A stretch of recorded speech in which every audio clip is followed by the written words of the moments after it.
What's up, everyone? This is Power of the Dollar. Thank you so much for once again tuning in. I have a great video for you guys today.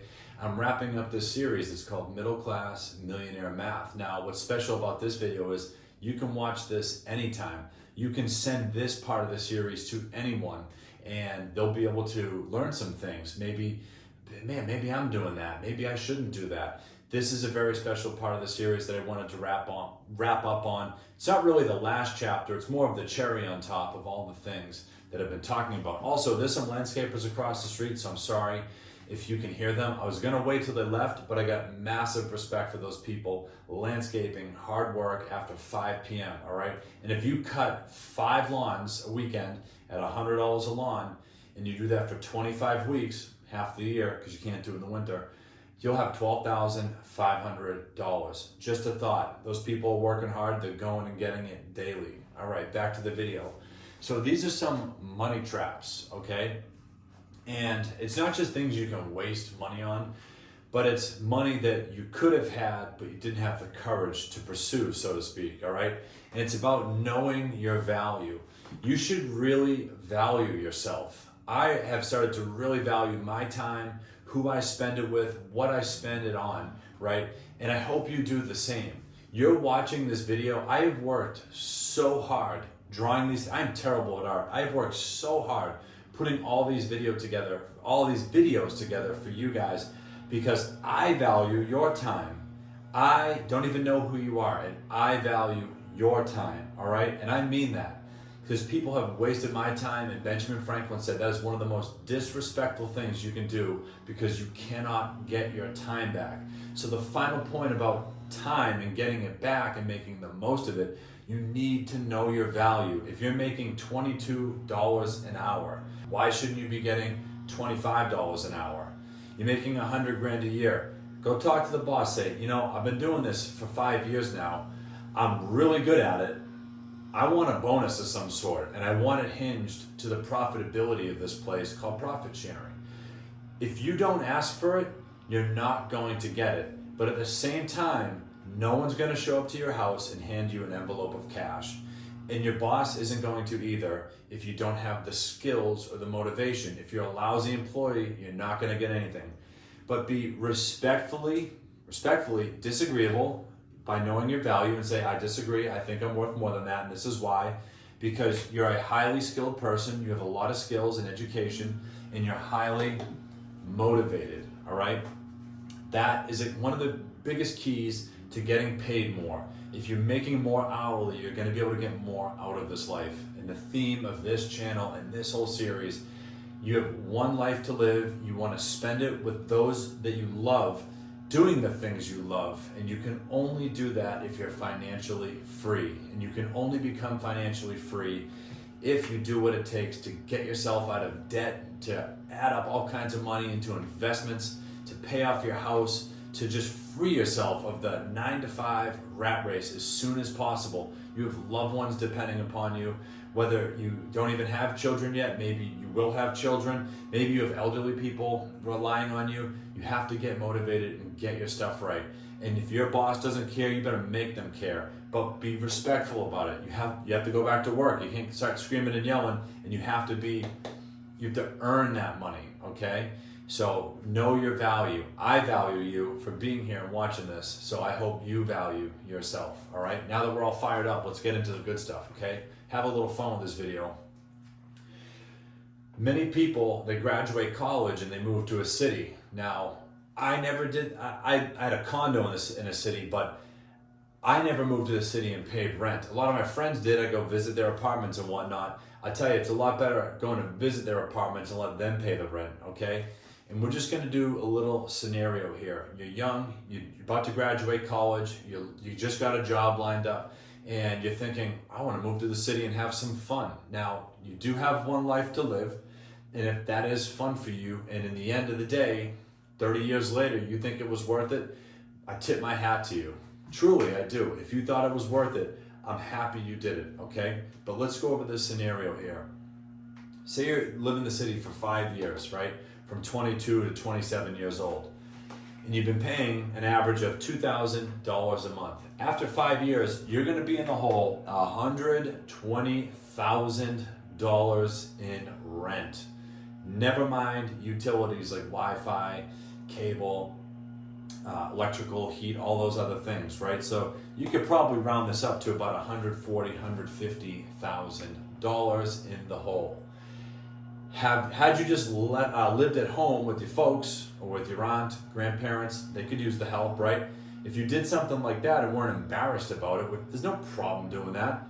Nowadays, everything's so expensive.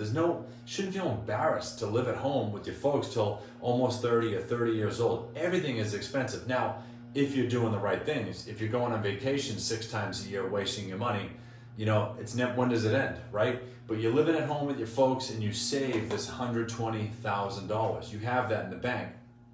But on top of it, let's say you invested that $24,000 a year. You'd be left with $142,500. Okay, that's a 7% return in the stock market year over year. This is a difference right here of about $300,000 in your net worth. You could be worth negative $120,000 or positive $143,000. Okay, something to think about when you're paying rent. Now, there are some things that you learn on your own, like learn when you're living with people. You learn to budget properly. You learn to ride the subway, deal with, you have to persevere. If there's snowbanks, it's hard to park. There are a lot of valuable life skills in living on your own, right? Living in the city, you meet great people. I'm a big city guy, right? I'm in the suburbs now, but I know a lot of people in the city. I've had a lot of fun in the city. After a while, I got sick of it and I'm out in the sticks now. But you can learn a lot of great things living on your own and meeting a lot of fantastic people. It's not just all bad here, but try it out for 1 year maybe 2. And then you say, you know what? I'm moving back home. Or right after college, you take this rent money for the first 3 years after college and living at home. You've been investing it, right? Or you're paying off your student loans so that when you do branch off and get your own place, you're good. You're good. You've put the horse before the cart, unlike a lot of people do it the other way. All right. So little tidbit there on rent. Now, this is one of my favorites. I'm guilty of this. Okay. I don't make this video pretending to be perfect. I'm guilty of this. Okay. And I bought this crazy Jeep Wrangler, super expensive. Oh, I'm going to bring it on the beach all the time, all these things. I did it one time and I almost got it stuck. Okay. So I've been there and done that. So take it from me. I'm not Mr. Perfect. I'm guilty of this. And this is why I know so much about it. Sometimes life lessons aren't always the nicest, but you do learn the most from those ones, okay? So say you buy a new truck, all right? Nowadays, a new Silverado, F-150, whatnot, get some bells and whistles in it, easily could spend $60,000 on that, all right? You just got yourself a job, you got some money coming in, and they go, what's your payment? What can you afford? $500 a month? Yeah, we'll make that work, no problem. You don't even haggle the price. You don't want to deal with it. You walk out of the door. $60,000, right? And it's a truck, so it's going to be very expensive on gas. Where if you bought a used car, 4-cylinder car, looks all right, has a good radio, AC, heat, reliable, that's good. Maybe it's only 5 or 6 years old. It's great on gas. You'll pay a third of the price for a car like that, right? So let's go through this, break it down, and we'll move on to the next part. So a new truck, $60,000 price tag. Your insurance is going to be very expensive on a brand new truck. It could be about $2,500 a year. Your excise tax is what cities and towns charge you for your truck or car being on their streets. And when it's brand new, your excise tax could actually be far more than this, okay? So let's say it's about $1,500. That's not a fun letter to get in the mail. When I had that stupid red Jeep, I got that in the mail and I was like, you gotta be kidding me. I don't even like this thing anymore and this is what I'm paying. So know that excise on brand new trucks, brand new vehicles are very, very expensive. And then you gotta take out a big loan for this. You're gonna be paying about $4 or $5 grand in interest to the bank on this loan. So your total is about $70,000, where if you went over here and bought a used car, price tag 20, your insurance way cheaper, $1,200, excise about $300, probably lower, and your interest is about $1,000 because you didn't have to finance that much rather. So you're in it for about $22,500. That's less than 1/3 of what you would have had to pay for a brand new truck. Let's not even get into the gas, right? Say you buy yourself a Toyota or a Honda over here, your gas is going to be fantastic, 40 miles a gallon. You'll be waving at people going by the gas station. You'll be waving at my former self in my red Jeep who was at the gas station twice a week, all right? So once again, I know a lot about this. Take it from me. Be smart, especially early on. You can get a nice truck later on. It can still be nice when it's used. So just something to think about. I have a whole video to break all this down to the exact dollar amount, all right? Now let's move over here, all right? I've been there, done that. I've been to basketball games, baseball games, and whatnot. I'm not saying let's not have fun, all right? But I'm gonna save you $10,000 to $11,000 each year just on this scenario right here, okay? And yes, this is more slated towards guys.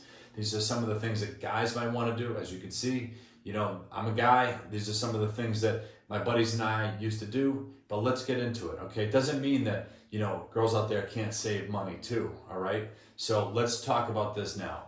You go to an NFL game. I just looked up Philadelphia Eagles tickets for opening day, up in the nosebleeds where the football players are gonna look like little ants going around.